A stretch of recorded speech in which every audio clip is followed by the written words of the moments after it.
Hi friends, അങ്ങനെ അതിഗംഭീരമായ ഒരു അപ്ഡേറ്റ് വന്നിരിക്കുന്നു. നമ്മുടെ എല്ലാം എന്താ പറയുക പ്രതീക്ഷയോടെ കാത്തിരിക്കുന്ന നമ്മുടെ സ്റ്റൈലിഷ് മൂവി ആയിട്ടുള്ള ബസൂക്കിയുടെ ഒരു അടിപൊളി പോസ്റ്റർ വന്നിരിക്കുന്നത്. മെഗാ സാഗയ്ക്ക് ഇനി 50 ദിവസം എന്നൊരു ക്യാപ്ഷനോട് വന്നിരിക്കുന്നത്. എന്താ പോസ്റ്റിൻ്റെ ഒരു ഹൈലൈറ്റ് അറിയോ? കാരണം സത്യം പറഞ്ഞാൽ ഈ സിനിമ നമ്മുടെ ഡിനോ ഡെനീസ് ചെയ്യുന്നു. നമ്മുടെ കല്ലൂർ ഡെനീസിന്റെ മകനാണ് ഡിനോ ഡെനീസ് ചെയ്യുന്നത്. ഒരു രക്ഷയില്ല. കാരണം ഇത്രമാത്രം സ്റ്റൈലിഷ് ആയിട്ട് അദ്ദേഹം ഈ റോൾ ചെയ്തിരിക്കുന്നത്. കാരണം ഈ ഒരു വ്യൂ നമ്മൾ ഓൾറെഡി നമ്മുടെ ടീസറിൽ കണ്ടിട്ടുണ്ടായിരുന്നു, ഈ ഒരു ഫൈറ്റ് കണ്ടിട്ടുണ്ട്. പക്ഷെ ഇത്രയും ക്ലോസ് ആയിട്ടുള്ള വ്യൂ നമ്മൾ ഒരിക്കലും കണ്ടിട്ടില്ല. പക്ഷെ അതൊരു പോസ്റ്ററായിട്ട് അതിനൊരു ക്യാപ്ഷൻ കൊടുത്തിരിക്കുന്നത് മെഗാ സാഗായി 50 days അങ്ങനെ പറഞ്ഞ് കൊടുത്തിരിക്കുന്നത്. എന്താ പറയുക, ഒരു രക്ഷയില്ല. കാരണം ഈ സിനിമ ഓൾറെഡി നമ്മുടെ എന്താ പറയുക സോഷ്യൽ മീഡിയയിലെല്ലാം അങ്ങനെ അടിച്ചു കയറി നിൽക്കുന്ന സിനിമയാണ്. കാരണം അത്രമാത്രം അതൊരു ഹൈപ്പോട് കൂടി നിൽക്കുന്ന സിനിമ. കാരണം ഇത്രയും ഗെയിം ത്രില്ലർ മൂവി ഒരിക്കലും മലയാളത്തിൽ ഒരു ആദ്യമായി വരുന്ന ജോണർ കൂടിയാണ്. അതും നമ്മുടെ ഏറ്റവും പ്രഗത്ഭനായിട്ടുള്ള തിരക്കഥാകൃത്തായിട്ടുള്ള നമ്മുടെ എന്താണ് കല്ലു ഡെനീസിൻ്റെ മകൻ ഡയറക്റ്റ് ചെയ്യുന്നത്. അതാണ് ഈ സിനിമയിൽ മറ്റൊരു ഹൈലൈറ്റ് പറയുന്നത്. കാരണം എന്താ പുലിക്ക് പിറന്നത് പൂനെയാവില്ലല്ലോ, പുലിക്ക് പിറന്നത് സിംഹം ആവും എന്ന് പറയുന്ന ഒരു അവസ്ഥയിലേക്കാണ് പോകുന്നത്. കാരണം അദ്ദേഹത്തിൻ്റെ സിനിമയുടെ ഒരു വ്യൂ അല്ലെങ്കിൽ വിഷൻ എന്താണെന്ന് ആ ഒരു ടീസർ കിടപ്പോൾ നമ്മൾ മനസ്സിലാക്കിയാണ്. അതുകൊണ്ട് തന്നെ അതിനേക്കാൾ വലിയ രീതിയിലുള്ളതായിരിക്കും എന്ന് വിചാരിക്കുന്നു. കാരണം എന്ന് പറഞ്ഞാൽ ആ ടീസർ അനുസരിച്ച് ഓരോ പോസ്റ്റർ ഇറക്കിയിട്ടുണ്ടായിരുന്നു. ഓരോ പോസ്റ്ററിലും ഈ മെഗാസ്റ്റാർ മമ്മൂട്ടിയുടെ ആ ലുക്കും ആ സ്റ്റൈലിഷും ആ ഒരു എന്താ പറയുക ഒരു സ്വാഗ് ഉണ്ടല്ലോ, ആ ഒരു സ്വാഗ് എടുത്ത് നിൽക്കുന്ന ഓരോ പോസ്റ്ററിലാണ് നമ്മൾ കണ്ടുപിടിക്കുന്നത്. അവിടെ ഇതിലും നമ്മുടെ ഏറ്റവും അടുത്ത് നിൽക്കുന്ന വേറൊരു ക്യാരക്ടർ ചെയ്യുന്നത് നമ്മുടെ ഗൗതം വാസുദേവ് മേനോനാണ്. ജോഷു എന്ന് പറഞ്ഞൊരു ക്യാരക്ടർ ചെയ്യുന്നത്. അദ്ദേഹം ഇതിൽ തകർത്തായിട്ടുണ്ട്. കാരണം ആ ഒരു ടീസറിൽ കണ്ടിരിക്കുന്ന അദ്ദേഹത്തിലൂടെയാണ് കഥ പറയുന്നത് തോന്നിപ്പോയി. കാരണം അത്രയും ഒരു സ്റ്റൈലിഷ് ആയിട്ടുള്ളൊരു വ്യൂ എന്താ പറയുക ഓടിയാണ് ടീസർ അവിടെ ഇൻഡെപ്പ് സ്റ്റാർട്ടൊക്കെ ചെയ്യുന്നത്. അപ്പോൾ അതിൻ്റെ ഒരു വളരെ നല്ല ഈ ഒരു പോസ്റ്റർ കാണിച്ചിരിക്കുന്ന ഒരു സംഘടന എന്ന് വെച്ചാൽ ഒരു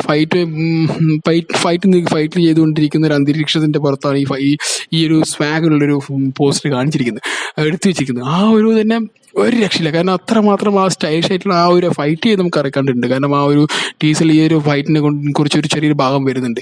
പക്ഷേ ലോങ് ഷോട്ടിലേക്ക് കാണിച്ചിരിക്കുന്നത്. പക്ഷേ ഇത് നമ്മൾ കുറച്ചൊരു ക്ലോസ് ആയിട്ട് ഏറ്റവും ക്ലോസ് ആയിട്ട് മമ്മൂട്ടിയുടെ ആ ഒരു ഇരിപ്പും ആ സ്വാഗ് ലുക്കും കൂടി കാണുമ്പോൾ ഒരു രക്ഷയില്ല, വളരെ ഗംഭീരമായിട്ടുണ്ട്. എനിക്കിപ്പോൾ പറയാനുള്ളത് നമ്മുടെ കളങ്കാവലിൻ്റെ അടിപൊളിയായിട്ടൊരു ഒരു നെറ്റിപ്പിക്കുന്ന ഒരു വ്യൂ ആണ് നമ്മൾ കണ്ടത് അദ്ദേഹത്തിൻ്റെ ഫേസിലുണ്ടായത്. പക്ഷേ ഇതിപ്പോൾ എന്താണെന്ന് കഴിഞ്ഞാൽ ഇതിപ്പോൾ വില്ലന് മുന്നേ ആൾ വരും.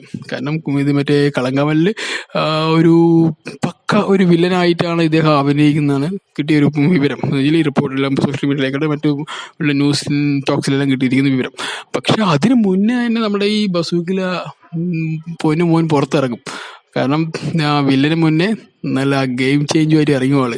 ഒരു ഗെയിം ത്രില്ലർ മൂവി എന്ന് പറഞ്ഞാൽ ഇപ്പം ഹോളിവുഡിലൊക്കെ ഉണ്ടായിട്ടുണ്ട്.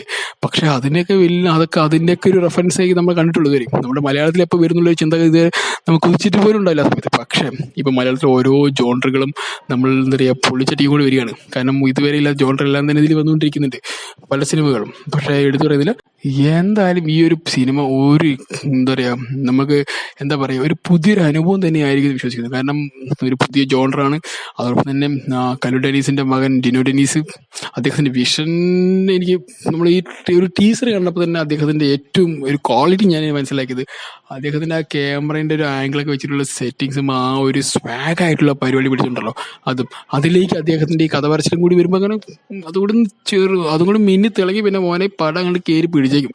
പിന്നെ മലയാളത്തിൽ കാണാത്തൊരു ജോണറിൽ പിടിച്ച് എന്താ പറയുക നിൽക്കുന്ന ഒരു മമ്മൂട്ടി സിനിമയുടെ ഒരു ഏറ്റവും ടോപ്പ് സൈഡ് നിൽക്കുന്ന ഒരു സംഭവമായിരിക്കും എനിക്ക് വിശ്വസിക്കുന്നത്. കാരണം മമ്മൂട്ടിയുടെ നമ്മൾ പല ജോണറും സിനിമകൾ നമ്മൾ കണ്ടിട്ടുണ്ട്. പക്ഷേ ഈ ഒരു ജോണർ ഇല്ലെങ്കിൽ മലയാളത്തിൽ തന്നെ ഇല്ലെങ്കിൽ ഇന്ത്യയിൽ തന്നെ ഇങ്ങനെ ഒരു സിനിമ ആദ്യമാണെന്ന് എൻ്റെ വിശ്വാസം. എൻ്റെ ഒരു പരിമിതമായുള്ള ഒരു അറിവ് വെച്ച് ഞാൻ പറയുന്നത്. ഇതുവരെ ഇംഗ്ലീഷ് സിനിമ മാത്രം കണ്ടുവരുന്ന ജോണറാണ് ഈ പറയുന്ന ഗെയിം ത്രില്ലറൊക്കെ വെച്ചിട്ട് പരിപാടി. പക്ഷേ മലയാളത്തിലേക്ക് അത് വന്നു വരുന്നു. അത് നമ്മുടെ പ്രഗത്ഭനായിട്ടുള്ള എക്കാലത്ത് നല്ലൊരു കഥാകൃത്ത് അല്ലെങ്കിൽ തിരക്കഥാകൃത്തായിട്ടുള്ള കല്ലു ഡെനീസിൻ്റെ മകൻ ഡിനോ ഡെനീസ്. എന്തായാലും ലൊക്കേഷൻ സീരീസ് എല്ലാം കണ്ടപ്പോൾ തന്നെ നമ്മളെല്ലാം കിളി പോയതാണ്. ഇപ്പം കഴിഞ്ഞ ഒരു 2-3 ആഴ്ച മുമ്പ് ഒരു പോസ്റ്റ് ഇട്ടപ്പോൾ തന്നെ അതിനൊരു കിളി പോയിട്ടുണ്ടായിരുന്നു. ഇപ്പോൾ അതൊരു സ്റ്റൈലിഷ് ലുക്കായിട്ട്, കാരണം എത്രമാത്രം ഒരു ഹൈപ്പ് പിടിച്ച് നിൽക്കാൻ പറ്റും അത്രമാത്രം ഹൈപ്പ് പിടിച്ച് നിർത്താൻ ശ്രമിക്കുന്നുണ്ട്. മൗത്ത് പബ്ലിസിറ്റിയാണ് മാക്സിമം ശ്രമിക്കുന്നത്. കാരണം അതിനുവേണ്ടി വേറെ ഒരു കാശ് അവർ കൊടുക്കുന്നില്ലെന്നാണ്. കാരണം ഇത് ഈ ഓരോ അദ്ദേഹത്തിൻ്റെ സിനിമ നോക്കുകയാണെങ്കിലും എനിക്ക് മനസ്സിലായത് മമ്മൂട്ടി എന്ന സിനിമയിൽ മമ്മൂട്ടി അങ്ങനെ അധികമായിട്ട് പബ്ലിസിറ്റിക്ക് വേണ്ടി അങ്ങനെ സോഷ്യൽ മീഡിയയിൽ അങ്ങനെ കയറിയ ആൾ ഇതിന് ഇൻവെസ്റ്റ് ചെയ്യുന്നില്ല. ആൾ സിനിമ ഇറക്കുന്നു, പബ്ലിസിറ്റി അദ്ദേഹം ആ മൗത്ത് പബ്ലിസിറ്റി തന്നെ അദ്ദേഹം അതിനൊരു എന്താ പറയുക ഒരു വലിയൊരു ഒരു അഡ്വർടൈസ്മെൻ്റ് ആക്കി മാറ്റും. അതാണ് അദ്ദേഹത്തിൻ്റെ ഒരു ഈ ഇത്രയും കാല സിനിമ, ഈ കണ്ടിട്ടുള്ള എല്ലാ സിനിമകളും നോക്കുകയാണെങ്കിൽ. അപ്പോൾ എന്തായാലും കളങ്കാവലൻ വരുന്ന ആ വില്ലൻ്റെ മുന്നേ തന്നെ നമ്മൾ ഈ സ്റ്റൈലിഷ് ലുക്ക് വരുന്നതോടുകൂടി നമ്മളൊന്ന് അപ്പോൾ എന്തായാലും ഈ സിനിമ എന്തായാലും ഈ ഒരു ഓരോ ലുക്ക് കൊണ്ട് നമ്മൾ അതിശയിപ്പിക്കുന്ന ഈ ഒരു സിനിമ എന്തായാലും വിജയമാവട്ടെ, നല്ലൊരു വിജയമാവട്ടെ. ഞങ്ങൾ പറയുന്നു വെറും വിജയമല്ല, നല്ലൊരു വിജയമാവട്ടെ. എക്കാലത്തെയും സൂപ്പർ ഹിറ്റ് മൂവി ആയിട്ട് ഈ സിനിമ മാറട്ടെ എന്ന് ഞാനും ആശംസിക്കുന്നു.